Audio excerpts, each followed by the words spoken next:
Ako po si Miss Winnie at ito ang ating kwento. Anong oras ka na naman umuwi kagabi ha? Hindi mo man lang iniisip na may naghihintay sa'yo dito. Darling, Magda, hindi ba't sinabihan na kita noon na kapag gabi ko umuwi, nakikipag-inuman lang ako sa mga kaalyado natin? Ano ka ba? Ano ang ikinagagalit mo?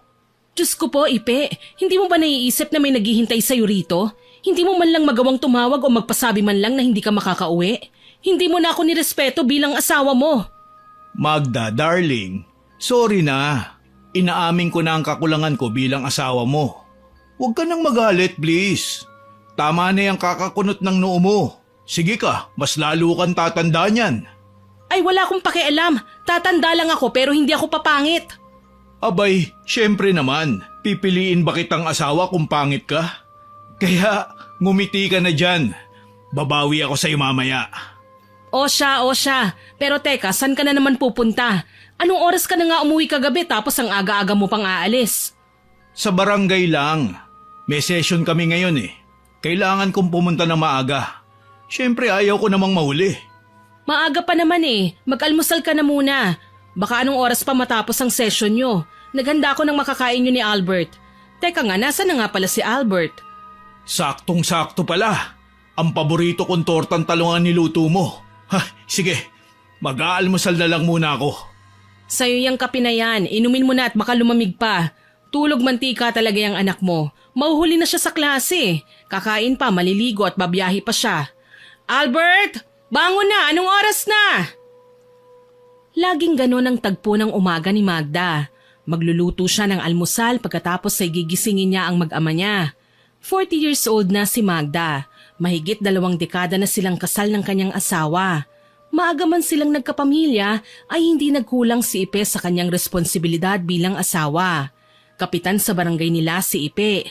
Likas sa ugali nito ang pagiging palakaibigan kaya siya nanalo. Pangatlong termino na niya yon kaya naman nagpapalakas ito sa mga kaalyado niya para mabigyan siya ng mas mataas na posisyon. Nabanggit na sa kanya yun noon ng kanyang asawa pero hindi pa rin maiwasan ng babaeng hindi magreklamo kada uuwi ito ng anong oras. Ang anak naman nila ay nasa ika-4 na antas na sa kolehiyo kaya todo suporta ito sa kanya. Albert, ano ba? Anong oras na oh? Hindi ka pa rin bababangon dyan. Akala ko ba may exam kayo? Ano ba yan, Nay? 5 minuto pa, please. Puyat na puyat ako sa pagre-review eh. Ayan, napuyat ka. Kung nakinig ka lang sana sa akin na imbis maglaro ka ng basketball kasamang mga kaibigan mo, nag-review ka na lang, di sana hindi ka nagpuyat. Pareho kayo ng tatay mong hindi makahindi sa aya ng barkada eh. Bakit nadamay naman ako dyan sa usapan yung mag-ina? Makaalis na nga, baka saan na naman mapunta to eh. Yan, dyan kayo magaling. Akala nyo yata walang nag-aalala sa inyo. Ako na nga ang lahat dito sa bahay eh. May narinig ba kayong reklamo mula sa akin? Pareho kayong mag-ama eh. Yung gusto mong makarinig niya, Nay, wala na. Nandun na siya oh, nakaalis na. Ang aga-aga, Nay eh. Nagbubunga nga ka na naman. Walang araw na hindi ka nagbubunga nga. Nakakasawa na. Ba't sinasagot-sagot mo na ako ngayon? Hindi nyo na ako ginalang? Aping-api na ako dito ah. Ewan ko sa inyo, Nay. Hindi ka naman nakikinig eh. Nag-aastang biktima ka, wala naman kaming ginagawa sa'yo. Bahala na nga kayo dyan. Kawawa kayo kapag namatay ako. Padabog na lumabas si Magda sa kwarto ng anak na nakabusangot sa higaan nito. Nakaupo lang ito habang nakatulala sa kawalan ng iwan niya ito.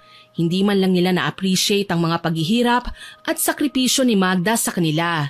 Imbis na magpasalamat sila na nag-aalala si Magda, ay pagkainis pa ang isinukli ng mga ito sa kanya. Pakiramdam ng babae ay nag-iisa lang siya sa bahay nila.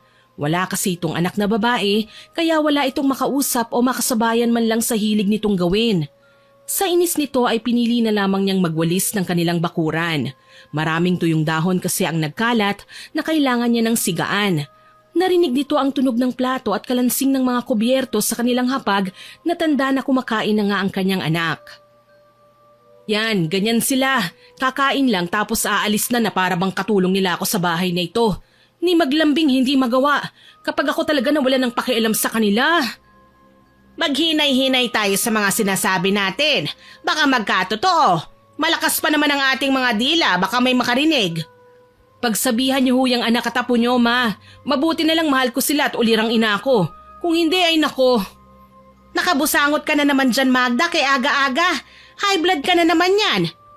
Paano ba naman kasi, ma? Ang anak at apo niyo grabe ang binibigay na sakit ng ulo.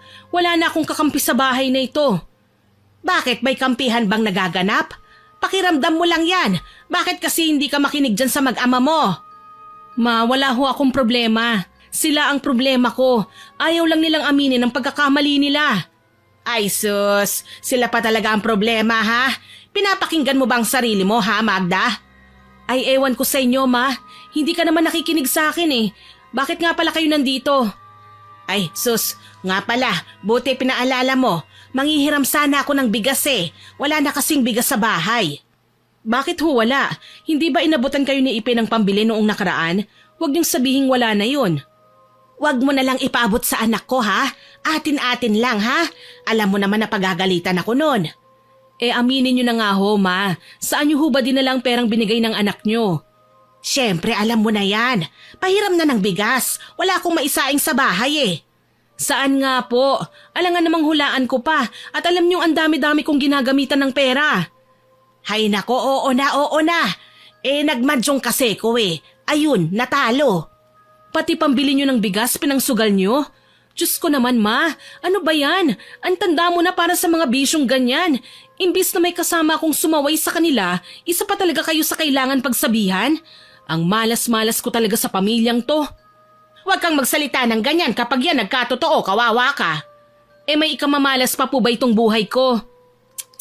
Ano ba naman, Magda? Magpapahiram ka ba? O ako na lang ang kukuha dun sa bigasan nyo? Ako na ho, para matansya ko sa isang linggo ang sasaingin namin. Nagluto ako ng almusal, kumain na lang kayo doon. Saktong-sakto, hindi pa ako nakakain. Salamat, Magda.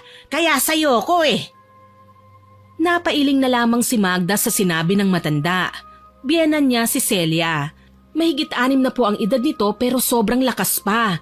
Ang dami nitong bisyo sa katawan na maging ang kanyang asawa ay sumuko na sa kasasaway sa kanya. Naalala pa ng babae ang unang pagkikita nila ng matanda. Ayaw sa kanya ng biyenan nito noon dahil hindi mayaman ang kanyang pamilya tapos ay nabuntis pa siya ng maaga.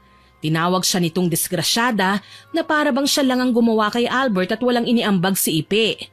Maraming ginawang pagpapahirap sa kanya ang matanda na umabot sa puntong nilabanan na niya ang biyenan. Naging malapit lang ito sa kanya noong nagkasakit ito at walang nag-alaga sa kanya kundi siya. Tinignan niya ang matandang katatapos lang kumain ng almusal. May inilabas itong isang stick ng sigarilyo at nagsimulang bumuga ng usok. Tama na nga yung kasi sigarilyo nyo, ma. Para kang kapre. Alam mo namang ayaw na ayaw ko ang amoy ng sigarilyo. Wala ka namang magagawa, ito na ako. Subukan mo rin kaya para may kasama na ako. Bakla yata yung anak ko kasi nung niyaya akong manigarilyo, ayaw. Yan na nga lang yata talagang pinagpapasalamat ko, ang wag silang matulad sa inyo. Kontrabida ka talaga. Siya nga pala, balita ko ay may bagong dating dito sa barangay. Ano naman ho ang pakialam ko sa bagong dating na yan? Mapapakain ka ba niyan? Abay, oo naman. Kilala sa barangay ang si Marta. Masarap daw ang mga lutong ulam niya. Sus, mas masarap pa akong magluto dyan eh. Ay, alam mo ba kung sino ang nagsabing masarap ang luto niya? Sino ho? Si Ipe mismo. Ikaw, Magda, kulang ka yata sa paglalambing dyan sa anak ko eh. Sinasabi ko talaga sa'yo, huwag kang magpakampante dyan. Malakas ang kalaban. Ay ma, hindi ako lalaban. Para saan pa? Ako ang asawa ni Ipe. Kasal kami kaya bakit ako kakabahan? Wala akong pakialam sa kung sino mang babae yan. Abay, magdahan-dahan ka, Ineng. Bata ang kalaban mo dito. Maganda. Di dun kayo manghiram ng bigas? Akin na nga yan. Huwag niyo akong lalapitan ha. Dun kayo kay Marta na maganda at mas bata. Ay, ito naman parang nagbibiro lang eh. Akin na ulit itong bigas. Ay pues ako hindi. Hindi ako nagbibiro. Hindi ba't masarap ang ulam niya? Doon na rin kayo magpaluto ng ulam kung nagugutom kayo. Ano ka ba naman? Siyempre sa'yo ako ano? Ikaw ang paborito kong manugang eh. Parang may iba pa po kayong manugang.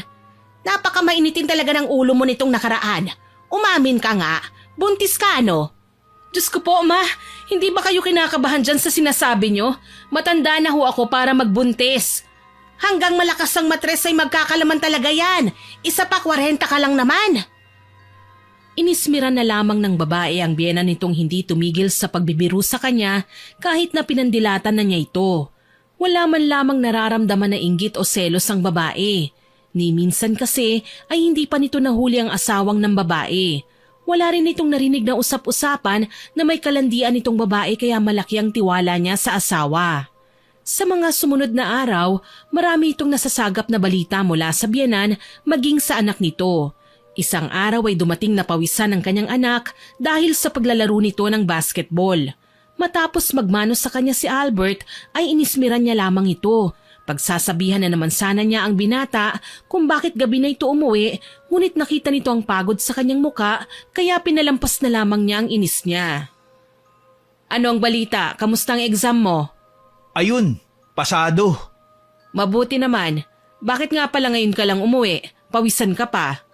Nagkayayaan kasi po ang mga kaibigan na magbasketball dahil lahat naman kami ay pasado sa exam. Ganyan dapat ang sinasamahan mong kaibigan. Hindi yung mga basagulero na pabigat sa magulang. Hindi ko maintindihan yung tatay mo eh. Walang pinipiling kaibigan. Kaya tignan mo ngayon puno ng tambay ang barangay. Ay oo nga pala, Nay. Narinig niyo po ba yung chismis tungkol dun sa babaeng nagtitinda sa barangay? Ano nga bang pangalan nun? Katunog ng pangalan niyo po yun eh. Ano po ba yun? Marta! Ano na naman ang chismis sa babaeng yon? Naririndi na akong marinig ang pangalan niya. Ayun, si Marta nga. Nakita ko nga siya kanina nung naglalaro kami. O bakit? Maganda, masarap magluto. Di doon na kayong lahat kumain. Ano ka ba naman, Nay? Wala akong sinasabing ganyan. Hindi ko pa nga nasusubukan ng luto nun eh. Anong pa? Ibig sabihin may balak kang kumain doon. Si Nanay talaga oh. Wala nga. Makinig ka muna kasi. Mukhang hindi naman yun masarap. Yung si Marta lang naman yung pinipilahan dun eh. Basta, Nay, wag mo nang lagyan pa ng ibang salita yung bibig ko. Oo na.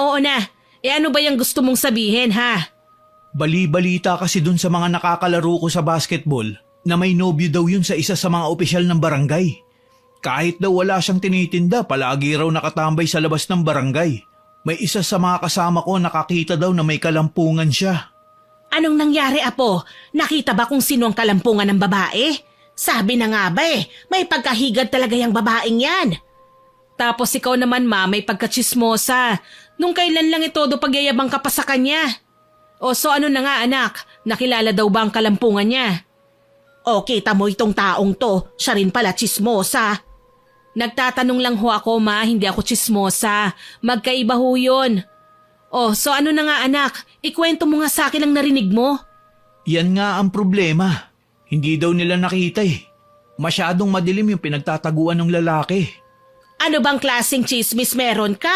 Ito lang ang akin Ang bali-balita ay muntik na daw maghiwalay si June at ang asawa niya dahil kay Marta. Paano ba naman ang ladkit ng tinginan ng dalawa? Bibili nga lang daw ng ulam sobra pa sa teenager sa paglalandian. Ay opo, narinig ko rin yan.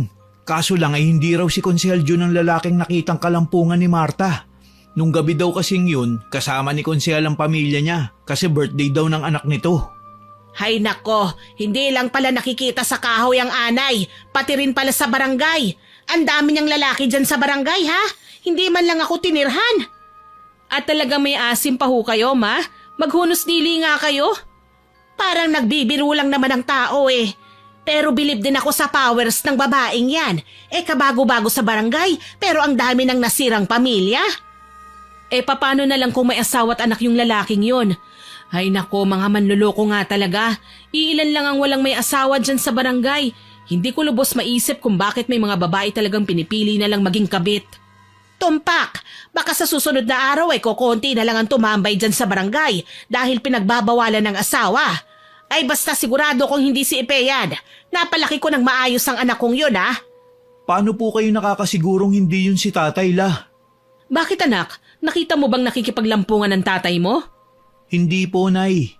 Nagtatanong lang po ako kay Lola. Siguradong sigurado kasi siya na hindi magagawa ni tatay ang magloko. Abay bakit Albert? Naalala mo bang nagloko ang tatay mo? May narinig ka bang issue o usap-usapan na nagloko yan? Sa tagal ng pagsasama nila ng nanay mo wala akong narinig na nagkaproblema yan sa babae. Kaya bilib na bilib ako dyan Buti na lang nga ho at hindi nagmana sa pagiging babaero ng tatay niya. Sinabi mo pa, mabuti na lang talaga. Kaya ikaw Albert, huwag kang magloloko ha. Sinasabi ko talaga sa'yo, sa oras na magloko ka makakatikim ka talaga sa akin. Wala nga po akong girlfriend Isa pa, nangako ako kay nanay na magtatapos po muna ako. Mabuti naman. Ay Diyos ko, iwan nyo na ang lugar na ito. Kahit ako ayaw ko dito Alam nyo ba noong araw? Napabuntong hininga ang dalawa dahil alam nila ang kasunod ng noong araw.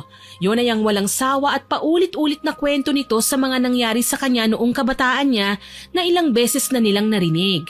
Nagkatinginan ng mag-ina tsaka nagsimulang magkunwaring abala ang mga ito sa paggawa ng gawaing bahay. Kung may pagpipilian lang ako noon, baka nasa lungsod na ako ngayon. Hindi mo kasi nakumbinsi ang si Ipe Magda na lumuwas na lang. Maraming pwedeng pasukan doon. Nakampante na lang siya dito na hindi naman gaano kalakihan ang sahod niya. Nako ma, bakit hindi na lang po kayo magsabi niyan sa anak niyo? Ako sa totoo lang ayos na ako dito Hindi ako ginugutom ng asawa ko. Napag-aral naman namin ng anak namin na siya lang ang nagtatrabaho. Ay sus, kaya hindi umuunlad ang buhay niyo Tinalikuran na lamang ni Magda ang matandang inismiran lamang siya. Matagal na nitong nasabihan ng kanyang asawa tungkol sa kagustuhan ng matanda, ngunit tinawanan niya lamang ito. Sinabi pa nito na wala siyang planong iwan ng lugar. Kahit mismo ang babae ay wala ring balak na iwan ang lugar na kinalakihan niya. Doon na siya pinanganak at isa pa ay marami itong narinig na usap-usapan sa lungsod. Ang mga lumuluwas ay hindi na nakakabalik pa kaya hindi na sumubok ang babaeng lumuwas kahit pa binigyan siya ng pagkakataon noon ng kanyang mga magulang.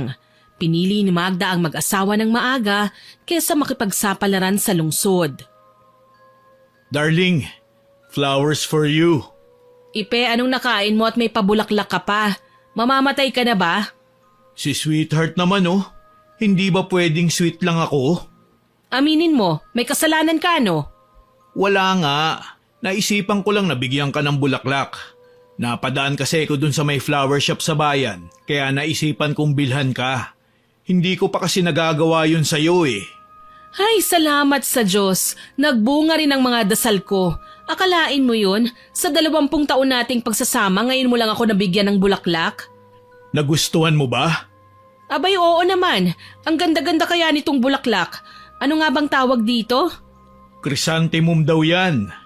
Ang ganda ng pagkakaayos Kaya nga anak no? Ang galing mo pumili, mahal Ang ganda din daw ng meaning ng bulaklak na yan. Fun and love. Kaya pala laging maingay dito sa bahay. Kung binili nyo na lang ng pagkain yan, abay baka nabusog pa tayong lahat dito, no? Si mama naman, minsan ko lang naman gawin sa asawa ko to Ay ewan ko sa inyo, napakagastador nyo.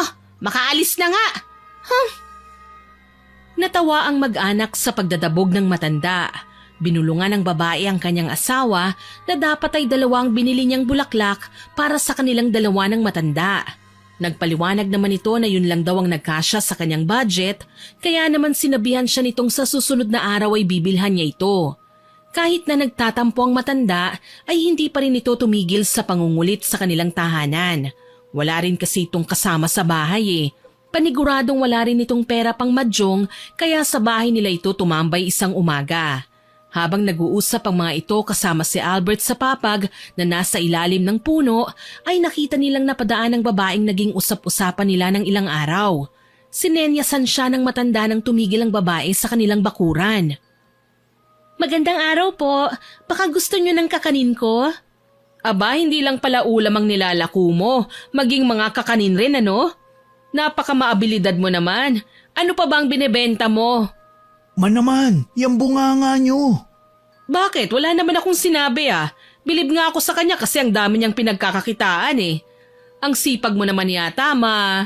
Ano nga ulit ang pangalan mo? Martha po. Martha po ang pangalan ko. Kailangan ko lang ng pagkakakitaan para sa gamot ni Lola. Kaya kahit na anong mapagkakakitaan ay pinapasok ko na. Abay, mabuti ka pa. Eto nga po ko hindi man lang mautusan.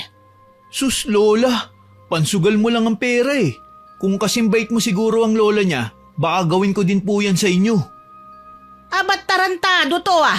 Magda, pagsabihan mo nga yung anak mo. Sugal ng sugal kasi. Tignan nyo ngayon, dito pa rin ang bagsak nyo. Magsitigil na nga kayong dalawa dyan. Hindi na kayo nahiya sa taong nasa harapan natin, oh. Ngayon ka pa ba nahiya, la? Che, siya nga ang atupagin nyo at hindi ako. Ay, oo nga po pala. Hindi po ba't kayo ang asawa ni Kapitan? Ang ganda nyo naman po. Ako nga, bakit?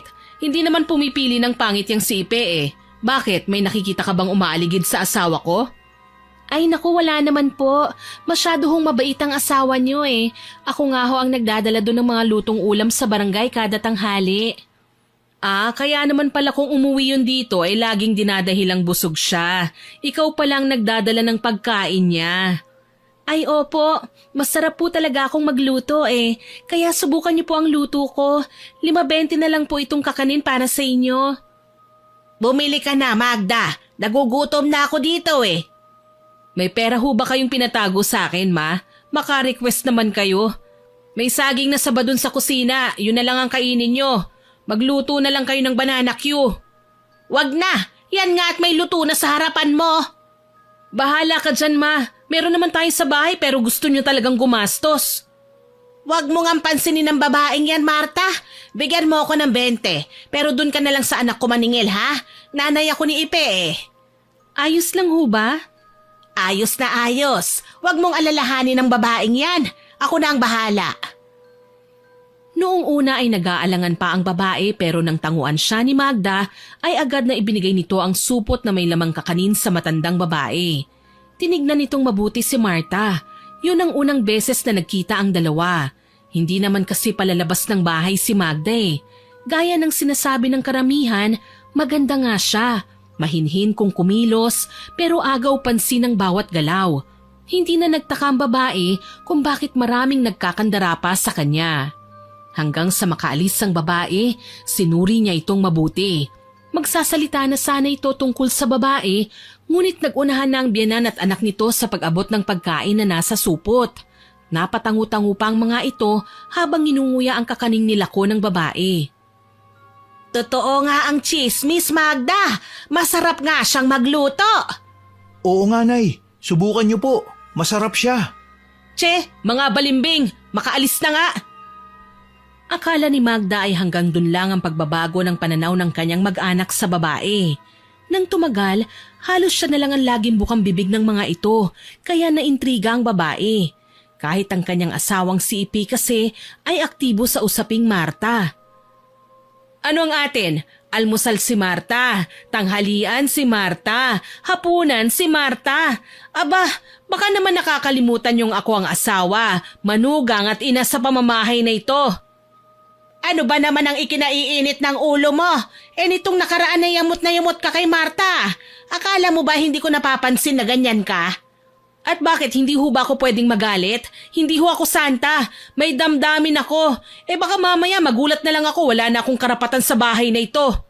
Darling, my sweetheart, huwag ka naman mag-isip ng ganyan. Subukan mong kausapin si Marta. Promise, kahit ikaw ay magugustuhan mo rin siya. Tumpak, napakahinhin ng babae. Magaling sa tao kaya maraming kaibigan yan ngayon. Ikaw? Naman, magkaiba silang dalawa. Hindi mo naman kailangan sabihin yan sa kanya eh. Totoo naman ah. Pilit na nilakasan ni Magda ang kanyang loob. Pigil na pigil ito sa mga luhang nagbabadyang tumulo sa kanyang mga mata. Inirapan pa niya ang mga ito tsaka kagad tumalikod upang maitago ang sama ng loob niya sa biyenan. Noon pa man ay medyo ilag na si Magda sa mga tao. Likas kasing mahiyain ito, lalo na sa maraming tao, kaya pinagtatakpan niya ng kamalditahan ang tunay na ugali niya. Simula nang mamatayan siya ng anak na babae, hindi na ito lumabas pa ng kanilang bahay. Maraming mga usap-usapan noon na sinadya niyang patayin ang kanilang anak dahil sa sobra-sobrang pagsiselos nito. Aminado si Magda na selosa siya sa mga nakakasalamuhang babae ng kanyang asawa, pero matagal na yun. Kalaunan ay tinanggap na niyang ganun talaga ang trabaho ng kanyang asawa pero minasama pa rin yun ng mga kabarangay nila. Walang alamang mga ito sa kanyang pinagdaanan ng mga araw na yon, kaya kahit nasabihin pang matagal nang nangyari yon, ay nasasaktan pa rin si Magda. Inabala na lamang niya ang kanyang sarili sa pagtutupi ng kanilang damit sa kwarto nang dahan-dahang pumasok si Ipe upang aluin ang nararamdaman niya. Mahal, pagpasensyaan mo na si Mama ha. Alam mo naman ang bunganga niyan eh. Palagi naman akong nagpapasensya eh. Ang akin lang ngayon, Ipe, ay ayokong ikinukumpara sa babaeng yon. Isa pa ha, ang kinaiinisan ko ay bakit kailangan niya pang ipaalala ang lahat? Mahal, ikaw lang ang nag-iisip ng kung ano-ano. Wala naman sinabi si Mama tungkol sa kung ano man yan eh. Sa sinabi niyang maraming kaibigan, ikaw, doon pa lang nanumbalik na ang lahat sa akin eh. Hindi ko desisyon na lumayo sa tao. Alam mo ang ginawa nila sa akin. Alam mo ang pinagdaanan ko, hindi ba? My sweetheart, nandyan na ako sa kung saan ka nang gagaling. Pero wag mo naman idamay ang lahat sa galit mo. Ano ba, Ipe? Kung ipagtatanggol mo na naman sila at babaliwalain ang mga nararamdaman ko, mabuting lumayas ka na lang sa harapan ko bago pa magdilim ang paningin ko sa'yo. Ang gusto ko lang naman, mahal, ay ang pangunawa mo. Leche! Layas! Magsama kayo ng Marta mo! Mga walang ya! Mahal, labas na si Marta sa galit mo na yan. Bakit hindi mo subukan kaibiganin sila? Utang na loob, Ipe! Hindi ka nakakatulong sa nararamdaman ko! Lumayas ka sa harapan ko! Layas! Walang nagawa si Ipe kung hindi sumuko na lamang sa pagsuyo sa kanyang asawa. Nayayamot ang babae dahil hindi man lamang pumasok sa isip ng asawa ang kampihan siya. Ang gusto pa nito ay unawain ng mga taong nanakit sa kanya. Hindi pumayag si Magda na ganun-ganun na lang ang lahat kaya pumasok sa kanya ang planong lumapit kay Marta upang madaling pabagsakin ng babae. Hindi habang buhay ay magtatago siya sa mga mapanghusgang tao sa kanilang barangay. Kailangan niya ang kanyang asawa. Kailangan niyang maging matatag kung hindi ay mamamatay siyang talunan. Ngayon niyo ako subukan, lalong-lalo ka na Marta. Ika nga nila, keep your friends close and enemies closer. Pero wala raw akong friend sabi ng bruhang matandang yun, kaya enemy na lang. Maghanda talaga sa akin ang babaeng yan. Nay, may kausap ka ba dyan? Wala. Magsaing ka na dyan. Hindi ako kakain. Wala akong gana. Naantala ang pagmamoment ni Magda sa biglaang pagpasok ng kanyang anak sa kwarto nilang mag-asawa. Kinalma muna nito ang kanyang sarili tsaka hinarap ang anak. Tinanguan lang siya nito tsaka umalis din kagad para hayaan siyang mapag-isa. Kinabukasan ay hinintay ni Magda si Martang maglako ng mga paninda nito. Buo na ang kanyang loob na pabagsakin ng babae. Hindi nga nagkamali si Magda dahil nakita nitong paparating si Marta sa kanilang bahay. Ngumiti ito tsaka kumaway sa babae. Magandang araw, Marta. Anong nilalako mo ngayon? Magandang araw ho, madam. Pahinga ko ho kasi ngayong araw kaya naglalakad-lakad lang ako dito. Siyempre, sarili mo mismong nilalako mo. Ano ho yun? Wala. Sayang ka ako. Isa pa nga pala, ate na lang ang itawag mo sa akin. Sa tingin ko naman ay hindi tayo nagkakalayo ng edad eh. Ay, gustong-gusto ko po yan. Sa totoo lang ay matagal ko na kayong gustong kausapin. Kaso nga lang ay hindi kayo gaanong lumalabas ng bahay niyo. Ano kasi, nagpapaputi ako? Oo, nagpapaputi ako. Halata nga ho sa kutis niyo eh. Ang kinis-kinis, ang puti-puti. Ay nako, puwera usog ah. Puwera usog po? Para saan po yun? Baka kasi mabati ang kutis ko eh at bigla na lang tubuan ng mga butlig-butlig. Mabuti nang mabati ko ng una. Naniniwala po kayo sa mga ganyan? Oo eh. Siyempre nasa probinsya tayo kaya kailangan talagang paniwalaan. Oo nga pala, saan ang punta mo? May pupuntahan ka ba talaga? Hindi ko nga ho alam eh. Parang exercise na rin tong ginawa ko. Nakapagmerienda ka na ba? Kung wala pa, halika sa bahay. Magluto tayo ng saging. Baka kasi masira tsaka hindi ba't magaling kang magluto? Nakakagulat naman po pero sige po. Wala rin naman kasi akong ginagawa kaya ayos na ayos sa akin ang magluto kasama ka. Ayun naman pala eh. Tara na. Nagpatianod na lamang si Marta sa paghila ni Magda sa kanya. Saktong walang tao sa kanila, kaya naman malaya nitong tinanong si Marta ng ilang detalye tungkol sa buhay nito. Napag-alaman ni Magda na matagal nang namatay ang kanyang mga magulang. Wala itong kapatid, kaya naman lola lamang nito ang kasama niya sa kanilang bahay. Ilang taon nang may sakit ang matanda, kaya naman si Marta na ang nag-iisang bumubuhay sa kanila. Ang lakas mo naman, kung ako yan hindi ko kakayanin ng ganyang kalaking responsibilidad. Nasanay na rin po kasi ko ate, kung hindi ako kikilos pareho kaming magugutom ni Lola. Matanong nga kita, wala ka bang trabahong pwedeng pasukan sa lungsod? Siyempre mas malaki ang kita doon kesa dito. Mahirap ho doon eh. Lahat ay binibili. Isa pa mas mapapabuti kung dito si Lola magpapagaling. Napatango-tango na lamang si Magda habang pinanonood nito si Marta na naghahango ng maruyang kanilang niluto. Maraming napag-usapan ng mga ito na siyang kinawilihan ni Magda. Nawiwili siyang makinig sa kwento ng babae na pwede niyang gamitin laban dito. Sa kalagitnaan ng kanilang pag-uusap ay narinig nito ang boses ng kanyang biyenan kaya hindi niya naiwasang mapairap na agad namang nakita ni Marta. Tinawanan niya lang ito tsaka yamot itong lumabas ng bahay. Magda! Magda! Anong merienda mo dyan? Mukhang masarap pa. Ang bilis niyong makaamoy kung may luto dito sa bahay ah. Abay, wag ka namang magdamot. Sige ka, kakarmahin ka. Ano nga yung niluluto mo? Bigyan mo naman ako. Wala na ho, ubos na. Umuwi na ho kayo sa inyo. Hindi tayo bate. Ano ka, bata? Sumbong kita sa asawa mo eh. Kahit kanino pa kayo magsumbong, wala akong pakialam. Ate, sinong nandyan? Uy, Nanay Celia, kayo po pala. Nagluto po ako ng merienda. Marta, ikaw pala. Kaya pala mabango kasi ikaw nagluluto eh. Kung itong si Magda ang magluto, minsan lang sumarap. Sino nga ho ulit ang nagsabi sa inyong pumasok kayo ng pamamahay ko? Ikaw talaga ang damot-damot mo. Palagi mo akong inaaway. Palagi na lang akong kawawa. Kaya ikaw, Marta, huwag kang gagaya sa babaeng ito, ha? Naku, kayo naman, mabait po si Ate Magda. Masarap din ho siyang kakwentuhan, kaya naman po wala akong reklamo sa kanya. Asus, pakitang tao lang yan. Siya nga pala, bakit ka nandito? Hindi ka naman sinaktan ng babaeng to, ano? Anong akala niyo sa akin, mamamatay tao? Makikikain na nga lang ho kayo dito, marami pa kayong sinasabi. Nakakatuwa naman ho kayong dalawa. Alam niyo ba, ganyan din kami ng lola ko maglambingan nung hindi pa siya nagkakasakit eh. Ngayon kasi hindi ko na siya makausap. Kumukurap lang siya ng ganon o hindi kaya tinitignan lang niya ako. Hindi kami naglalambingan. Away namin itong dalawa.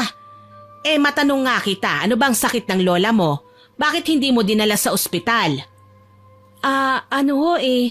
Hindi ko na maalala. Basta ang sabi kailangan niya raw hong uminom ng maintenance. Baka lumala kung hindi kagad maagapan. Kung nasa lungsod kayo, alam ng mga doktor kung anong sakit ng lola mo. Sinusunod ko naman po ang bili ng doktor na tumingin sa kanya. Huwag ho kayong mag-alala. Siya nga po pala, nasan po si Kapitan? Mag-aalas 5 na hindi pa rin ho umuuwi. Bakit mo alam ang uwian ng anak ko? Ikaw ha, baka secret admirer ka niya.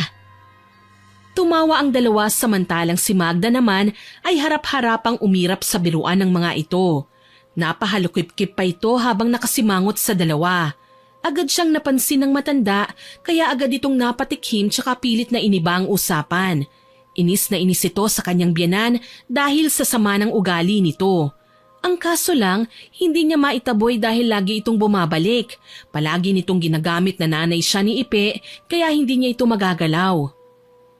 Palabiro ho talaga kayo, Nanay Celia. Parang tatay ko na ho si Kapitan. Mabait po siya sa mga tao at kilalang-kilala naman ho siyang pamilyadong tao. Ay oo naman, nagbibiruan lang naman tayo dito. Hindi ba, Magda? Ay, nandito na pala ang gwapo kong apo. Albert, kilala mo ba itong dalagang nasa bahay niyo? Mano po, Lola. Nay, mano po. Magandang araw naman sa'yo, Marta. Kaawaan ka ng Diyos, apo. Ang bait mo talagang bata ka. Ay, siya nga pala. Kumain ka na muna nitong maruya na niluto ni Marta. Ngayon lang tayo nagkita ng malapitan, Marta. Sikat ka dito sa barangay, maging sa kalapit na barangay. Ang ganda niya, apo, no? Bagay na bagay kayo. Parehong magaganda ang lahi. Naman, ang bata-bata pa niyang anak ko, hindi pa nga nakakapagtapos ng pag-aaral yan eh. Eto namang taong to, oo. Napakaseryoso mo talaga.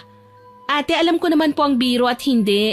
Huwag po kayong mag-alala, hindi po ako pumapatol sa mas bata sa akin.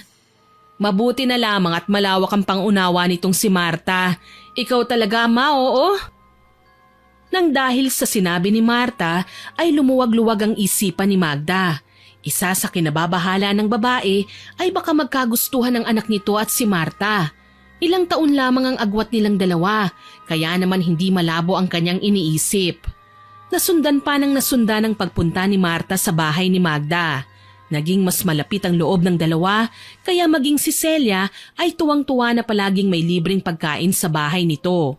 Si Albert naman ay walang sinasabi, tahimik lang itong nagmamasid minsan. Kadalasan naman ay sa eskwela ito o hindi kaya ay naglalaro ng basketball. Si Marta ang palaging kasama ng babae.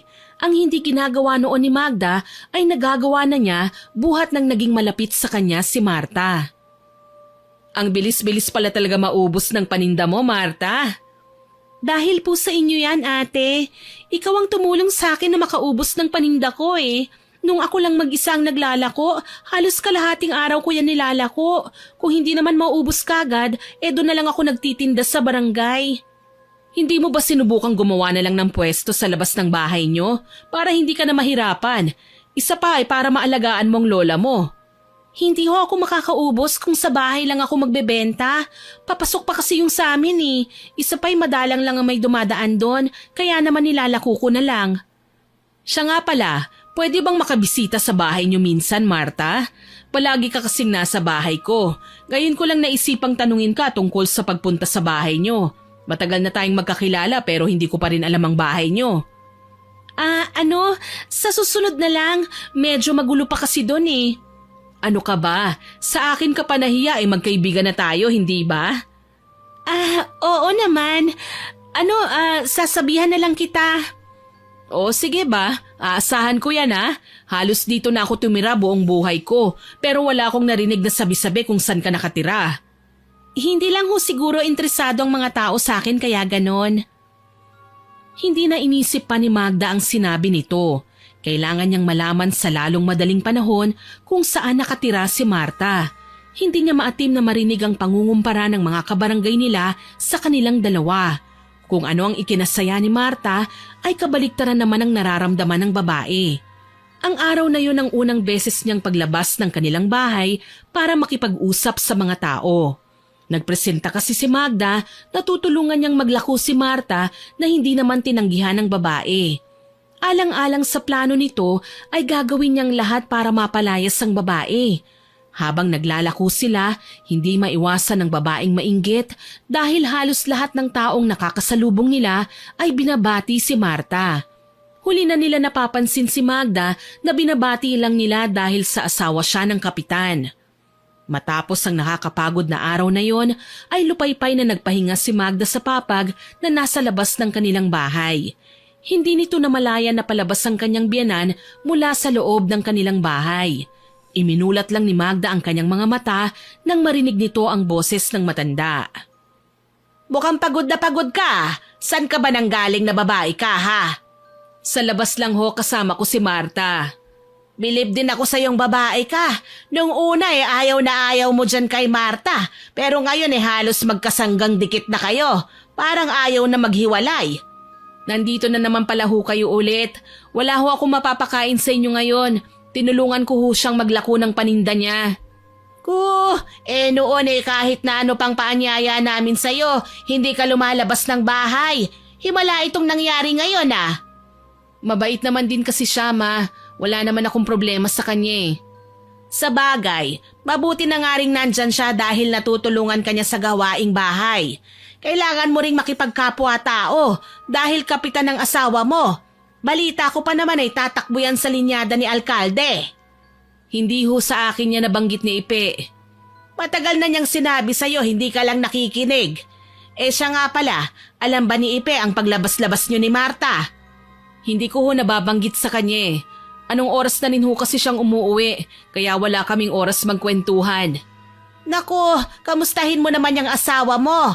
Baka may nagpapapansin na diyang babae, ikaw rin. Ma, may tiwala ho ako sa asawa ko, kaya dapat kayo rin. Inismiran lang siya ng matanda habang pinanonood ang mga dumadaan sa harap ng bahay. Napataas pa ito ng kilay nang may mamataang pamilyar na muka na agad rin itong inilingan. Kung hindi madyong ay chismis naman ang kinawiwilihang gawin ng matanda. Nandito na pala si Ipe, oh. Nay, mano po? Bakit ho kayo napadalaw dito? May kailangan po ba kayo? Porke nandito may kailangan na kagad. Ito namang anak ko, oh. Nako, hindi yan dumadalaw dito. Araw-araw yang pabalik-balik. Kulang na nga lang dalhin na lang niyang mga gamit niya rito eh. Nag-aaway na naman ba kayong dalawa? Banding nyo na talagang dalawa yan, oh. Ewan ko ba dyan sa nanay mo, Ipe? Ang tigas ng ulo, ang tigas pa ng muka. Siya nga pala, bakit hindi mo sinabi sa akin na tatakbo ka sa bayan natin? Nabanggit ko yata yun sa'yo nung nakaraan eh. Kitam, sabi ko sa'yo nabanggit ka ng asawa mo. Manahimik nga muna kayo, ma. Usapang mag-asawa to eh. Wala ko naaalalang may sinabi kang tatakbo ka. Ang sabi mo lang ay sasamahan mo sila alkalde. Bakit hindi mo man lang ako sinabihan? Halos anong oras ka nang umuuwi, tapos maaga ka pang umaalis. Ano nga bang ginagawa mo, anak? Wala namang nangangampanya ng gabi, no? Ma, umuwi na lang po muna kayo. Mag-uusap lang po kaming mag-asawa. Ay nako, ayusin nyo yan. Malapit ng campaign period tapos hindi pala kayo okay. Tinignan ng dalawa ang matandang babae na hindi pa rin umaalis sa kanilang harapan. Nagkibit-balikat na lang ito tsaka nagsimulang maglakad habang sumisipol. Sa edad na 65, hindi pa rin ito nakikitaan ng kahinaan. Kaya naman minsan naiinis si Magda dahil hindi niya ito maapi. Nang makaalis ang matanda, agad siyang tinabihan ng kanyang asawa sa papag na kanyang kinauupuan. Inakbayan siya nito na tanda ng paglalambing ng lalaki. Darling, my sweetheart, nakakaya namang kasintanggihan si Mayor. Marami nang naitulong yun sa barangay, maging sa pamilya natin.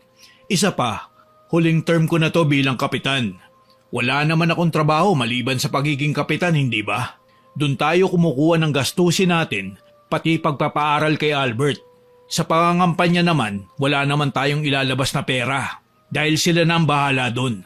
Ang gusto lang nila, doon ako sa kaalyado nila. Ang dami mo namang sinasabi. Ang akin lang naman, hindi mo naman sa akin pinaalam na ganyan ang nangyayari. Ilang linggo na tayong ganito. Madalang ko lang kayong makitang mag-ama. Kung hindi pa ako binibwisit ng nanay mo, baka mabaliw na ako dito. Mahal, konting tiis na lang, ha? Tatapusin ko lang tong eleksyon. Manalo o matalo, babawi ako sa inyo. Basta ipapaalam ko lang sa'yo na baka hindi na ako makauwi palagi. Ano pa nga bang magagawa ko? Mukhang buo na ang desisyon mo. Kaya nang ipinaalam ni Ipe ay naging sunod-sunod na nga ang hindi palagi ang pag-uwi nito. Mabuti na lang at nandyan si Marta para samahan siya. Ang plano niyang kanyang binuo sa isipan ay naglaho na lang bigla dahil sinamahan siya nito lalo na sa mga panahong kailangan niya ng karamay. Walang saysay para sa kanya ang maghigante gayong puro kabutihan ang ipinapakita sa kanya ng babae. Kahit na madalas ay abala sa pagtitinda ng gulay ang babae, hindi nito nakakaligta ang dalhan siya sa kanyang bahay. Isang araw ay napansin niyang balisa ang kanyang anak na umuwi sa kanilang bahay. Pawisan nito at hindi normal ang kanyang paghinga. Para bang nakakita ng nakakagulat na pangyayari, tinapik niya ang balikat ng kanyang anak para agawin ang atensyon nito. Napahinga ng malalim ang kanyang anak dahil sa gulat. Anak, ayos ka lang ba? Mukhang balisa ka eh. Nay, wala ka bang napapansing kakaiba kay tatay?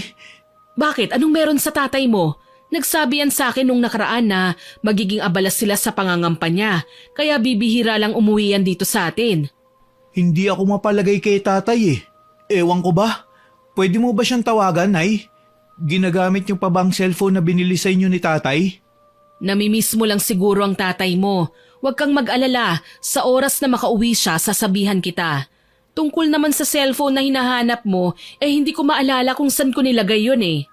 Hindi ko alam, Nay, kung ano tong nararamdaman ko eh.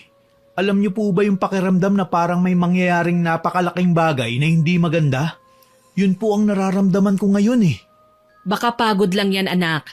Ipahinga mo na lang yan. Walang mangyayaring masama. Mahal ng tao ang tatay mo. Naging palaisipan kay Magda ang sinabi ng anak nito.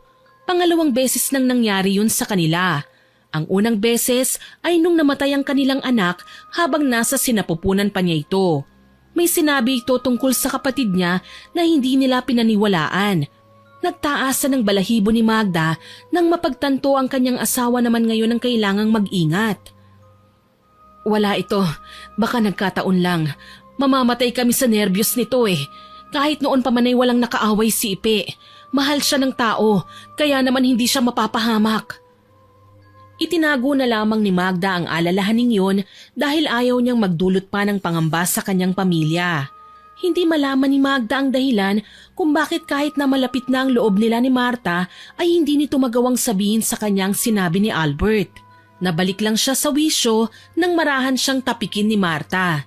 Nagluluto kasi sila ng pananghalian kasama ang kanyang biyenan. Mukhang malalim ang iniisip mo ah. Wala naman. Ngayon kasi ang anibersaryo namin eh. Pero gaya ng dati, walang ginagawa si Ipe. Paborito pa naman niyang niluluto natin. Ito palang paboritong ulam ni Kapitan? Oo, ang luto ko ang paborito niya. Adobo sa gata. Tikman mo nga. O ano sa tingin mo? Masarap siya, kaya pala hinahanap-hanap niya ang luto mo. Ano yun, Marta? Nasabi ba niya sa'yo ang tungkol dyan? Kada pumupunta kasi ako sa opisina niya, naghahanap siya ng adobo sa gata. Sinubukan kong magluto pero hindi niya nagustuhan eh, kaya hindi na ulit ako nagluto nun.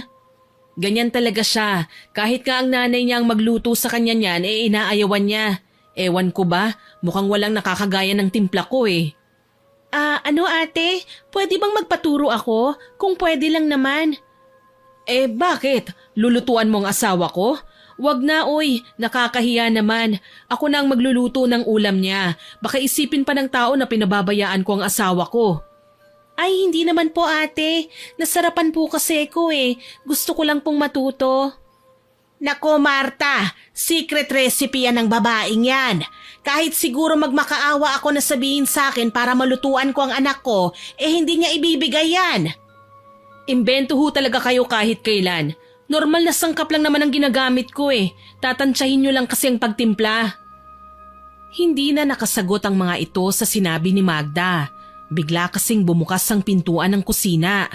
Nang lingunin nila ito ay ang nakangiting mukha ni Ipe ang bumungad sa kanila.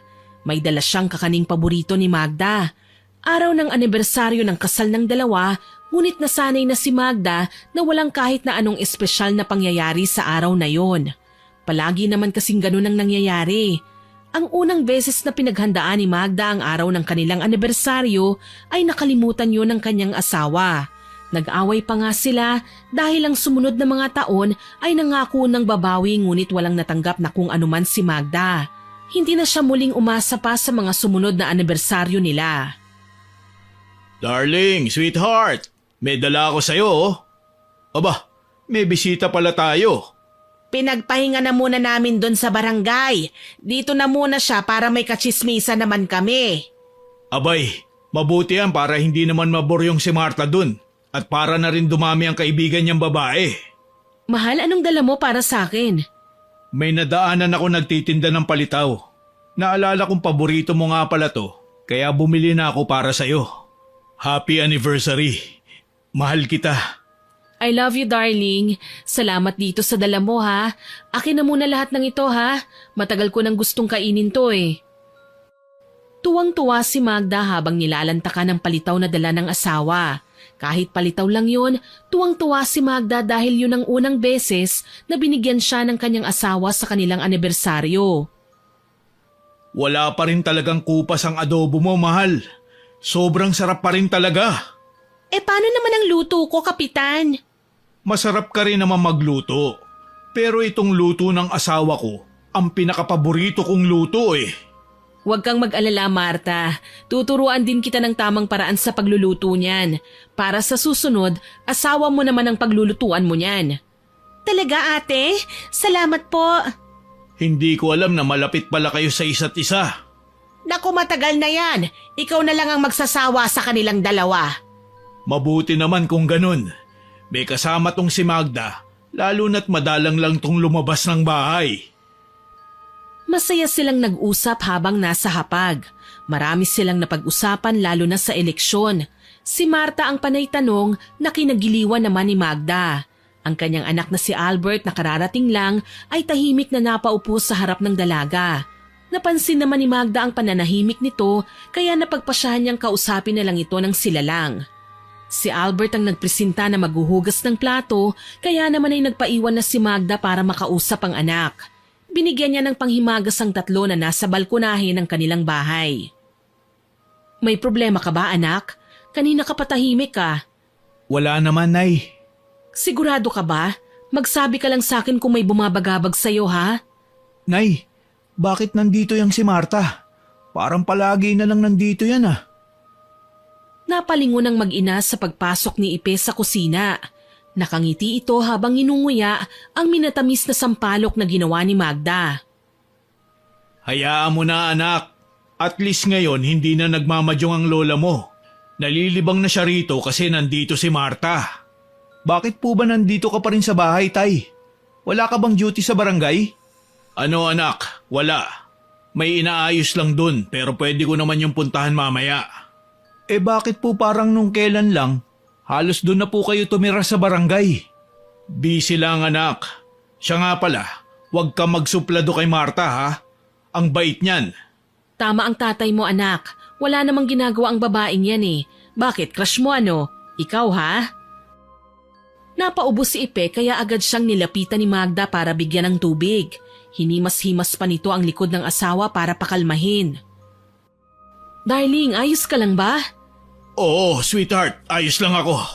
Nabulunan lang ako. Lumabas sila sa kusina lang matapos silang mag-usap. Nakaangkla ang kamay ni Magda sa braso ng asawa. Nagtawanan pa sila habang papalabas. Napatingin sa kanila si Marta na nagbigay lang ng pilit ng ngiti.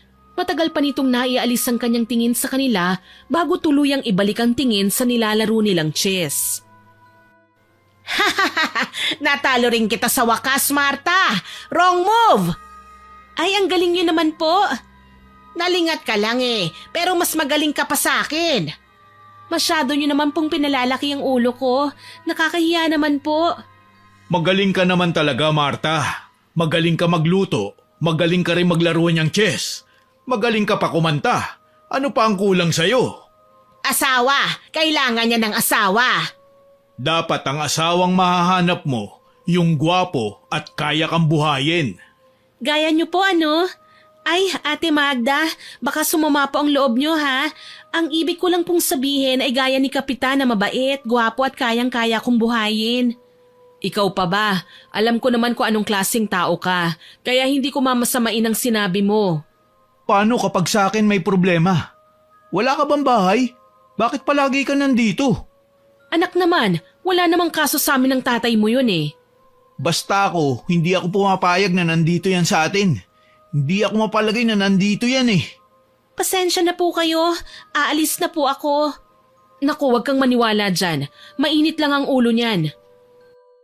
Padabog na umalis si Albert na may masamang tingin sa kanila, lalong-lalo na kay Marta. Nagkatinginan naman sila na para bang naiilang sa nangyari. Humingi ng pasensya si Ipe sa nangyari. Inanyayahan pa ng mga ito si Marta na bumisita sa kanila kahit kailan nito gusto. Nagtuloy-tuloy ang pagbisita nito kahit ayaw ni Albert na naroon ang babae. Si Ipe naman ay napapadalas ang pag-uwi sa bahay. Minsan lang itong magtagal sa barangay kung kinakailangan. Naulit ang reklamo ni Albert nang minsang maabutan niyang naroon si Marta. Nasa kusina si Magda habang ang asawa nito maging si Marta ay naglalaro sa balkonahe ng bahay. Masayang naglalaro ang mga ito. Nay, hindi mo ba napapansin si Tatay at Marta? Masyadong malapit ang dalawa eh. Ayan ka na naman anak eh. Pati ang tatay mo na walang ginagawa ay pinagdududahan mo. Akala ko ba tapos na nating pag-usapan ito? Nay, huwag ka naman magbulag-bulagan. Hindi ba dati nagdududa ka sa kanya? Ano na nangyari, Nay? Anak, kilala ko si Marta. Mabait siya kaya wag mong pagdudahan ang pagiging malapit nila ng tatay mo. Ano ka ba anak? Parang anak na namin yan eh. Nay, huwag kang magpapadala sa babaeng yan. Wala akong tiwala dyan. Anak, ikaw lang ang nag-iisip niyan. Darling, hihiramin ko muna sa inyo si Marta ha. Magpapasama lang ako sa kanya. May bibilin lang kami. Bakit si Marta ang isasama nyo, Tay? Pwede naman na ako eh. Tulungan mo na lang dyan ang nanay mo sa mga gawaing bahay. Ikaw talaga anak, napakasiloso mo sa tatay mo. Ikaw pa rin naman ang nag-iisang anak niya. Sa tingin ko, Magda, hindi yan ang pinoproblema ni Albert. Mapasulpot-sulpot ka na naman eh. Bakit dito ka dumaan sa kusina? Nandun kasi sa balkonahe ang dalawa kanina. Maghinay-hinay ka sa mga ahas, Magda. Baka mamaya ay matuklaw ka na. Si mama naman, ang dami niya ng kontra kay Marta na wala namang ginagawang masama. Anak, gusto ko si Marta, pero hindi naman umabot yun sa puntong hindi na ako nakikinig sa mga tao sa paligid ko. Iba na ang sayo eh, para bang ginayuma ka ng babaeng yon. Hindi ko maintindihan kung bakit tuwan-tuwa yung sinanay sa babaeng yun. Kahapon lang saksi siya na halos maghalikan na si tatay at si Marta. Pero tumawa lang siya na parang wala sa kanyang nangyari. Magda, sa tingin ko ay kailangan mo nang magpatingin. Manaman, normal pa naman ako. Walang problema sa akin. Nay, mas gugustuhin ko marinig ang nakakasawa mong sermon kaysa magbulag-bulagan ka dyan kay Marta. Natahimik sila sa sinabi ni Albert. Pinag-isipang mabuti ni Magda ang kanyang nakikita pero wala siyang makitang masama sa pangyayari. Para sa kanya ay mabait lang si Marta. Kung malapit man ang mga ito ay dahil tinuturing lang na anak ni Ipe ang babae. Bagay na hindi makita ni Albert at ngayon ay ni Celia. Ang boses ni Ipe na dumadagundong sa loob ng kanilang bahay ang pumutol ng katahimikan. Hindi nakasunod si Marta rito. Sa tingin ni Magda ay umuwi na ang babae, kaya naman ay nabulyawan na ni Ipe si Albert. Minsan lang ito magalit, kaya naman alam niya kung sukdulan na ang pangyayari. Galit itong lumapit sa kanyang anak. Bakit ba ang init-init ng dugo mo kay Marta? Sa tingin niyo, bakit nga po ba, Tay? Ikaw, Albert, wag kang bastos, ha? Wag ka rin bastos, Tay. Akala mo ba? Hindi na narinig pa ni Magda ang huling sinabi ng anak nito dahil agad itong lumapit kay Ipe na nanlalaki ang mga mata sa sinabi ni Albert. Agad niyang tinulak papalayo sa kanyang binata. Napangising na iling si Albert habang tinitignan ng ama. Anong nangyayari sa inyong dalawa? Albert? Ipe? Wala, Nay. Magbabasketball lang ako.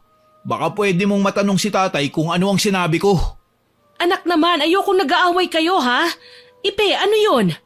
Wala naman, mahal. Kung anong walang kwenta lang ang sinabi niya sa akin. Siya nga pala, alis na ako. Pupunta ako sa bahay ni Mayor dahil may kailangan siya ipagawa sa akin. Hinalikan nito ang asawa sa noo samantalang masama naman ang kanyang tingin kay Albert. Naguguluhan man sa inasal ng kanyang anak at asawa ay wala itong nagawa kung hindi ang tumanguna lamang. Tinignan niya si Celia kung may sasabihin ito pero nakapagtatakang tahimik lang ang matanda. Doon na nagduda si Magda kaya naman nagsimula itong bantayan ng kinikilos ni Marta. Marta, uy, kailan mo ba ako balak dalhin sa bahay niyo? Bakit niyo ba gustong pumunta sa bahay, ate? Wala naman tayong magagawa doon. Wala lang, gusto ko lang bisitahin ang lola mo. Kamusta na pala siya? Ayos lang naman siya, ate. Ganun pa rin, hindi ko siya makausap. Uy, ang ganda ng kwintas mo ah. Saan galing yan? Ito? Wala, may nagbigay lang. Bagay sa leeg ko, no? Siya ang naglagay niyan. Ikaw ha? May boyfriend ka na pala pero hindi mo sinasabi sa akin ha? Tsaka ko nasasabihin sa'yo, ate. Magugulat ka na lang kapag nalaman mo kung sino siya. Talaga ba? Ilang buwan na kayo? Matagal-tagal na rin ba? Mga 3 buwan na rin. Alam mo ba noon, binigyan niya ako ng bulaklak. Ang mahal-mahal noon pero binili niya para sa akin. Nako, ang swerte mo naman sa kanya. Alagaan mo yan ha? Oo naman, ate. Pinaghirapan ko yun eh. Anong pinaghirapan? Wala. Siyempre nilulutuan ko siya ng mga ulam, kaya dun siya nahulog sa akin. Napangiti si Magda sa kanyang narinig. Yun din kasi ang ginawa niya noon kay Ipe noong nagliligawan pa lamang sila. Sa dami ng niluto niya, adobo sa gata ang pinakapaborito nito. Nawala ang tinik na naramdaman ni Magda dahil masaya siyang wala ng balakid sa kanilang relasyong mag-asawa. Kahit na sinabihan pa siya ng babae na wala siyang makukuha sa pagpunta sa bahay nito, sinundan pa rin niya ng palihim si Marta. Palingon-lingon pa ito sa likuran niya bago tuluyang pumasok sa kakahuyan. Doon ito nakita ang lumang bahay na matagal nang abandonado. Anong ginagawa ni Marta dito? Sa pagkakaalam ko, lumang bahay nila Ipi ito Mapuntahan nga. Sinundan ni Magda ang babae sa malaking bahay na yun. Hindi na malayan ni Marta na may nakasunod na pala sa kanya. Malakas kasi ang loob nitong wala masyadong nagagawi sa lugar na yon, maliban kay Magda na alam ang pasikot-sikot sa lugar na yon. Nang makapasok si Magda sa loob ng bahay, hindi ito gaya ng inaasahan niya. Masyadong malinis at maaliwalas yun. Bago ang mga muebles sa bahay, halos matumba si Magda nang makita ang napakalaking picture frame na nasa sala. Litrato yun ni Ipe kasama si... Marta? Marta! Paano nangyari to? Paano nagawa sa akin ni Ipe ito? Kaya pala binilhan ako ng bulaklak ng walang yang yon dahil sa request ng malandi. Tuwang-tuwa pa ako pero may kahati naman pala ako. Mga walang ya! Alam mo na pala hindi ko akalain na matagal mo pang malalaman ang bagay na yan. Malandi ka? Hindi naman, nagmahal lang siguro. Ang tanga-tanga ko, hindi ko man lang pinakinggan ang puso ko. Kaya nga mabuti na lang at nalaman mo kagad. Nakakapagod kayang maging masipag sa paglalako ng mga kakanin na yan. Ibang pinangako sa akin ni Ipe. Ang sabi niya magiging prinsesa niya ako. Kaso lang may problema Alam mo ba kung ano yon? Ikaw ang problema ko. Ikaw ang kontrabida sa pagmamahalan namin. Ang kapal-kapal ng mukha mong babae ka. Matapos ang lahat ng kabutihang binigay ko sa'yo, gaganituhin mo lang ako? Ang kapal mo! Bakit? Sinabi ko bang lumapit ka sa akin?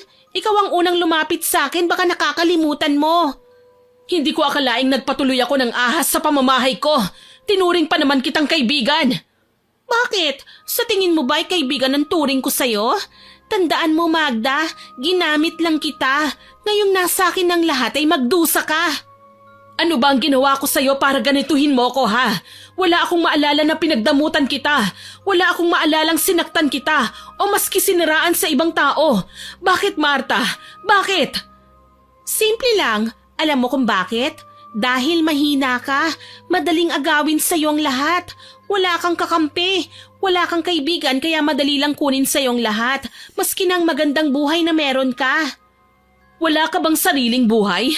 Bakit ako ang... Wala akong sariling buhay. Magulo. Wala ako.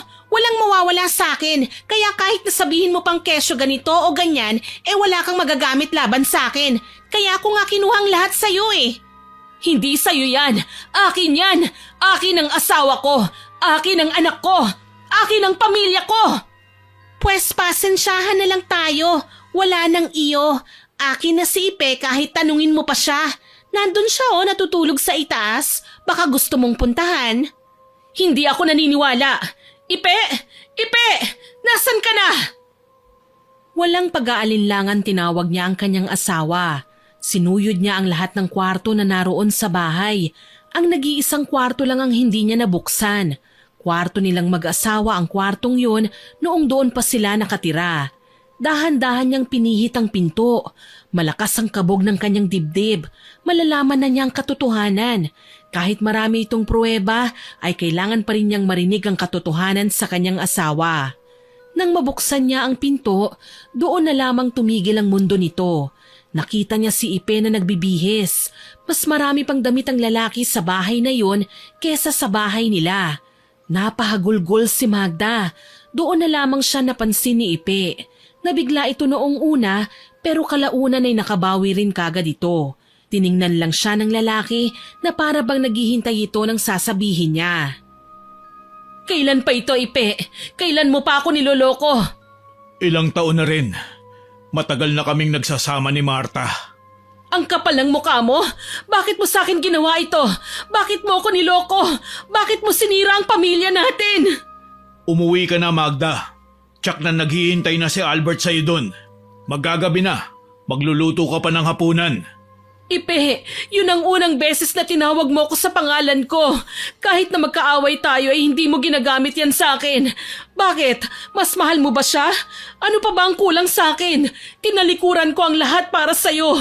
Hindi ako nakipagsapalaran sa lungsod dahil mahal kita. Nagsama tayo kahit natuto lang mga magulang ko sa relasyon natin. Ganun talaga, Magda. Hindi natin hawak ang kapalaran natin. Umuwi ka na. Sana hindi na to makarating pa sa mga kabarangay natin. Ayokong masira ang pangalan ko, lalo na't papalapit na ang eleksyon. Narinig mo yon? Umuwi ka na. Pwede namang lumayas ka na sa lugar na ito. Walang may gusto sa'yo dito. Bagsak ang balikat ni Magda sa narinig nito mula sa asawa. Naluluhang nilisan niya ang lugar na yon kung saan sila nagsimulang mangarap at bumuo ng pamilya. Hindi lubos akalain ni Magda na magagawa sa kanya yon ng lalaking pinagkatiwalaan niya ng lubos. Habang paalis siya sa lugar na yon, rinig na rinig nito ang nakakarinding halakhak ni Marta. Pagkarating niya ng bahay, agad itong pumasok sa kanilang kwarto. Napasubsob ito sa unan at doon siya umiyak. Sinundan siya ng kanyang biyenan maging ng kanyang anak. Nay, ano nangyari? May sinabi na naman ba sa inyo mga kapitbahay? Nag-away ba kayo ni Marta? Anong nangyari? Hindi ka naman ganyan bago ka umalis Wala ho. Iwan niyo na muna ako. Nay, kung may problema kayo, magsabi ka lang. Huwag niyong sarilinin ng sama ng loob. Nandito lang po kami ni Lola para sa inyo. Iwan niyo na muna ako pakiusap. Kailangan kong mapag-isa. Hindi na nagpumilit pa ang dalawa. Narinig pa nito ang bulungan ng dalawa bago tuluyang umalis ng kwarto. Hindi siya makapaniwala sa nangyayari. Para bang panaginip lang ang lahat at ayaw niyang paniwalaan yun. Buong gabing umiyak si Magda. Hindi nito namalayan na nakatulog na pala siya dahil sa kaiiyak. Kinabukasan ay nagising siya sa pamilyar na boses na nanggagaling sa sala ng kanilang bahay. Pinakinggan niya yun mabuti. Halos madurog ang kanyang puso dahil sa halakhakan na kanyang narinig. Naroon sa bahay si Marta at Ipe. Nakikipagbiruan pa ang mga ito sa kanyang biyenan maging sa kanyang anak. Maya-maya pa ay bigla na lamang tumahimik ang bahay. Nakarinig ito ng marahang pagkatok sa pintuan kasunod ng boses ni Celia. Magda, gising ka na ba? Nandito si Marta. Nagluto siya ng palitaw na paborito mo. Magda! Hayaan na po muna natin siya. Baka hutulog pa o hindi kaya ay masama ang pakiramdam. Hindi naman nagkakaganyan si Magda Ewan ko ba? Pagka-uwi niya kagabi ay napahagulgol na siya. Hindi naman nagsabi kung anong nangyari. Hayaan niyo na muna siya, Ma. Narinig nito ang pagtahimik sa labas ng kanyang kwarto. Narinig niya ang mga yabag na papalayo. May isang naiwan sa labas. Tahimik lang ito. Walang sinasabi pero nakikinig sa kanya. Alam na alam niyang si Marta yun base pa lamang sa anino na makikita sa ilalim ng pintuan. Mahigpit na hinawakan niya ang kanyang bibig upang hindi makalikha ng ingay dahil sa pag-iyak. Hindi nito lubos na maisip na pupunta pa ang dalawa sa kanilang bahay. Masyado na siyang binabastos ng mga ito. Alam kong gising ka at naririnig mo ako. Kung nakuha ko si Ipe sa'yo, ay tiyak na makukuha ko rin si Albert at Celia sa buhay mo. Hindi ako titigil hanggat hindi ka nauubos. Matapos niyang sabihin yun ay tumahimik ito. Hindi nagtagal ay nakarinig siya ng halakhak bago tuluyang maglakad papalayo sa kwarto niya. Narinig pa nito ang nakakarinding halakhak niya na mas lalong nagpaiyak kay Magda. Matagal na siyang itinakwil ng kanyang mga magulang. Ang sabi niya ay namatay na ang mga ito, ngunit ang totoo ay lumipat lang sila ng ibang barangay para maghanap ng mas maayos na hanap buhay. Kahit nagalit ang mga magulang niya, alam niyang hindi siya pababayaan ng mga ito. Hinanap ni Magda ang cellphone na binigay ni Ipe sa kanya.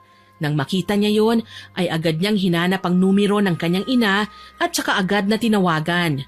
Ilang ring lang ang narinig niya dahil agad na sinagot ng kabilang linya ang kanyang tawag. Inay, ayoko na po rito. Nanay, tatay. Muling humagulgol si Magda matapos nitong sabihin ang lahat ng nangyari sa kanya. Sinabihan siya ng mga ito na mag-empake na dahil susunduin siya ng mga ito kasama ang kanyang anak bukas din mismo. Nabigla pa ito nang biglang bumukas ang pinto ng kanyang kwarto. Bumungad sa kanya ang nag-aalalang mukha ng kanyang anak maging ang kanyang biyenan. Agad siyang niyakap ni Albert na naluluha na rin. Nay, ano nangyari? Nag-aalala na po ako sa inyo. Ang tatay mo anak, may iba na. Hindi na niya tayo mahal. Mas mahal niya si Marta. Hindi pa rin pala niya tinitigil ang kalokohan niya. Kalokohan? Anong ibig mong sabihin? Alam namin na may relasyon ng dalawa, kaya binalaan ka na namin tungkol sa babaeng yan. Ano? Matagal niyo na palang alam pero hindi niyo sinabi sa akin? Nitong nakaraan ko lang nalaman, noong tinanong ko si Ipe kung sino ba si Marta sa buhay niya. Marami siyang ipinagtapat sa akin. Nangako si Ipe na hihiwalayan kanya Magda para kay Marta. Nagsinungaling ang anak ko sa kanya at pinaniwalaan niya ito. Naniwala si Marta sa mga sinasabi ni Ipe dahil kung anong hilingin niya ibinibigay ng anak ko. Mapaalahas o bulaklak man yan, binibigay ng lalaki. Pero ganun din siya sa'yo Magda. Walang plano ang anak ko na hiwalayan kanya. Ikaw ang asawa, pero hindi ko alam kung bakit nagkakaganito ang mga buhay natin. Pero bakit niya po yung ginawa kay nanay? Bakit siya nagsinungaling? Ano po ba ang kailangan niya? Bakit niya po niloko si nanay? Marami sigurong kulang sa akin na hindi ko maibigay sa kanya. Paano mo nalaman ang tungkol sa kahayupan ng ama mo anak? Nahuli ko sila mismo, Nay. Nahuli ko sila sa barangay. Sinabihan ko siya na itigil na yun bago ko pa sabihin sa inyo. Pumayag naman po siya. Nangako si tatay na hihiwalayan niya si Marta. Pero hindi ko pa rin maatim na ginawa niya yun sa inyo. Sa tingin ko ay alam ko ang dahilan. Maganda na ang imahe nito sa mga kaalyado niya at ayaw na niyang masira pa yun.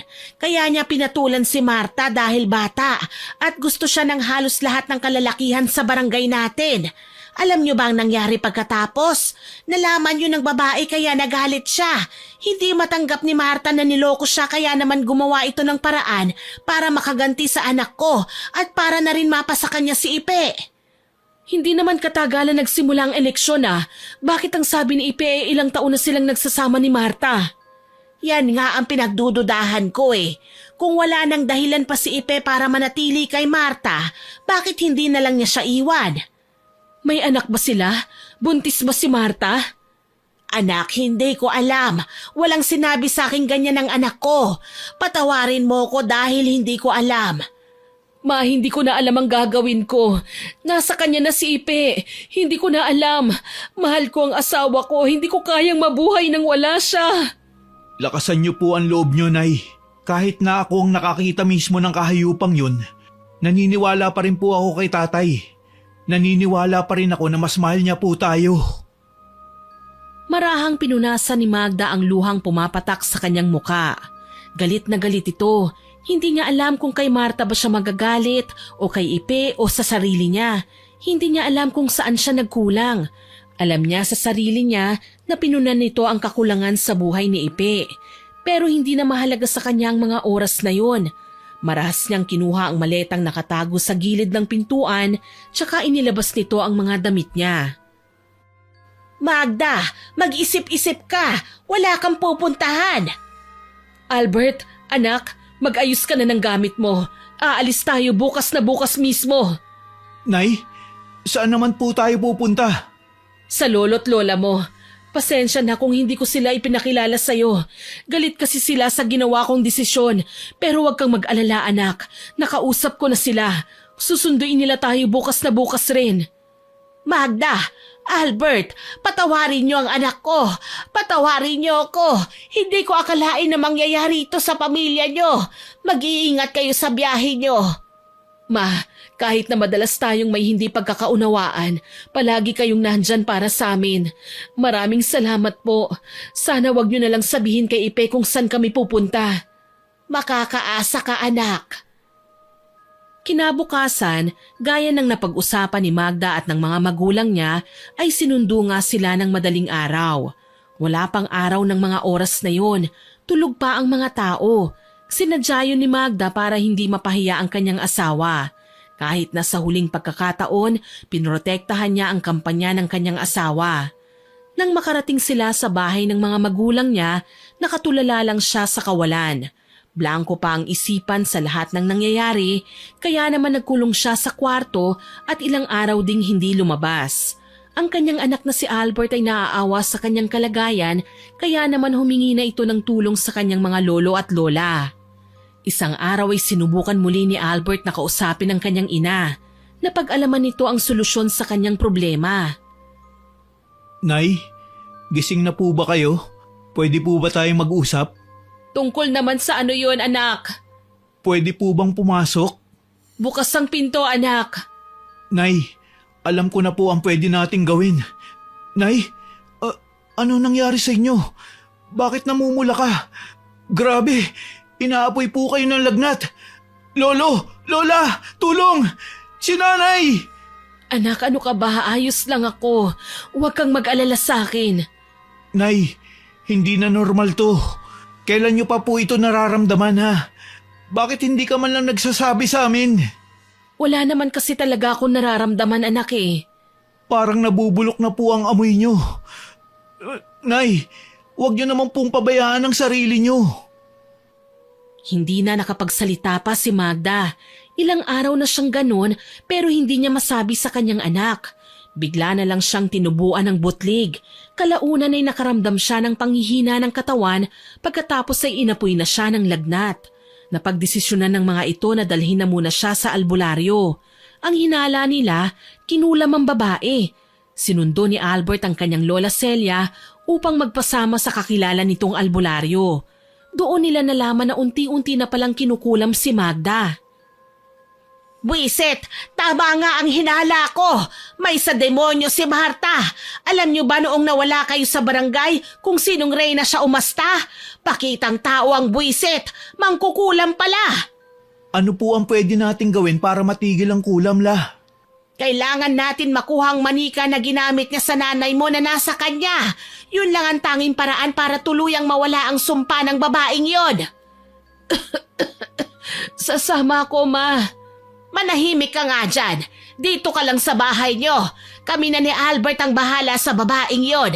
Alam ko kung kailan siya lumalabas at kung kailan siya umuuwi. Maghintay ka dito hanggang bukas. Kung wala pa kami ay tumawag kayo ng pulis. Dapat mabulok sa kulungan ng letseng babaeng yon. Wala nang nagawa pa si Magda sa pinal na desisyon ng kanyang biyenan. Gustuhin niya mang kalbuhin ng babae sa ginawa nito sa kanya, hindi niya magawa. Mukhang siya pa ang mauunang makalbo sa kanilang dalawa eh. Gaya ng sinabi nito, hinintay niya sila sa bahay, ngunit umabot ng hapon na lumala na ang pakiramdam ni Magda, kaya dinala na siya ng kanyang mga magulang sa albularyo. Doon lamang nawala ang sakit na kanyang nararamdaman. Nakapikit itong nakahiga sa kama na inihanda sa kanya ng albularyo. Inihanda nito ang kanyang mga gagamitin para sa orasyon. Kinakabahan ng mga taong naroon dahil baka mapahamak na ang dalawa. Hindi nagtagal ay nakarinig sila ng sigawan. Gustuhin man ni Magda na imulat ang kanyang mga mata, hindi niya magawa. Hinang-hina na siya eh. Narinig niya ang mga kumusyon pero hanggang doon na lamang yun. Magda, umpisahan mo na ang ritual. Buisit na babaeng yon. Halos lahat pala tayo kinukulam niya. Pakibilisan po. Mukhang hindi niya tayo tatantanan. Nung paalis pa lang tayo, narinig ko nang nagwawala siya. Walang dapat na sayanging oras. Hinang-hina na si Magda. Kailangan nang matapos ang ritual bago mahuli ang lahat. Naramdaman ni Magda ang kakaibang init sa kanyang katawan na tila ba sinusunog ang kanyang mga kalamnan. Napaungol ito sa sakit. Ang boses na ni Marta ang halos kanyang naririnig. Hindi na nito kaya ang sakit at init. Gusto na niyang sumuko pero mas nangingibabaw ang sigaw ng kanyang anak. Kung mawawala siya ay wala na itong karamay sa buhay. Tinatagan niya ang kanyang loob at pilit na nilalabanan ng sakit. Ilang oras pa bago natapos ang ritual. Naging payapa na ang kanyang paligid. Wala itong naririnig na kahit na anong boses. Nakatulog na si Magda. Hindi niya sigurado kung yun na ba ang magiging huling pagtulog niya. Kumain ka na, apo. Ayokong pati ikaw ay magkasakit. Ang balita ko, nangangayayat na rin si Ipe dun sa bahay. Kailan po ba magigising si nanay? Nagising ang diwa ni Magda sa boses ng kanyang anak at biyenan. Isang malalim na buntong hininga ang kanyang pinakawalan bago tuluyang bumangon sa higaan. Nay! Nay! Salamat sa Diyos at gising ka na! Anong nangyari? Ilang araw ka ring tulog matapos ang ritual. Ang buong akala namin ay kinuha ka na sa amin. Ma, si Ipe. Nasa bahay. Huwag kang mag-alala sa kanya. Nakawala na siya sa sumpa ni Marta. Nasaan ang babaeng yon? Hindi na namin alam kung nasan siya. Huwag mo nang tanungin pang tungkol sa bagay na yan. Ang importante ay nakawala na tayong lahat sa kulam niya. Nay, binarang niya po si tatay. Ang lahat po ng ginagawa ni tatay dahil po yun sa pagkontrol sa kanya ni Marta. Totoong naging babae siya ni tatay nun. Hiniwalayan daw siya nito pero ayaw niyang pumayag kaya gumanti siya sa kapatid ko. Siya ang naging dahilan kung bakit namatay ang kapatid ko. Ang sabi din sa akin ni Ipe, binigyan niya lang ng bahay at buhay ang si Marta upang tantanan tayo. Pero hindi nakinig ang bruha. Sinundan pa talaga niya dito ang asawa mo, kaya nagkandaleche-leche ang lahat. Walang mapaglagyan ng galit ni Magda sa balitang kanyang narinig. Nangingibabaw ang kanyang galit kay Marta na hindi man lang niya nagantihan. Hindi rin nakawala ang kanyang asawa dahil hindi mangyayari sa kanila ang lahat ng yun kung naging tapat lamang ito sa kanya. Napagdesisyonan ni Marta na hiwalayan ang kanyang asawa ngunit hindi ito pumayag. Sinuyo siya nito ng sinuyo. Nag-usap ang dalawa ngunit hindi pa rin bukas sa kanyang puso na patawarin ang asawa. Sa kasalukuyan, doon na muna nanatili si Magda sa kanyang mga magulang habang sinusuyo pa siya ni Ipe. Iniwan ng lalaki ang politika para matuunan ng pansin ng kanyang pamilya. Doon ay unti-unting nakita ni Magda ang pagbabago ng kanyang asawa. Hindi man naging madali ang pagpapatawad pero hindi rin naging huli ang lahat para sa pagbabago. At doon na nga nagsimula ang kanilang pagbabagong buhay. Sana po ay nagustuhan niyo ang aking ibinahaging kwento. At kayo naman po, hindi makukumpleto ito ng walang shoutout.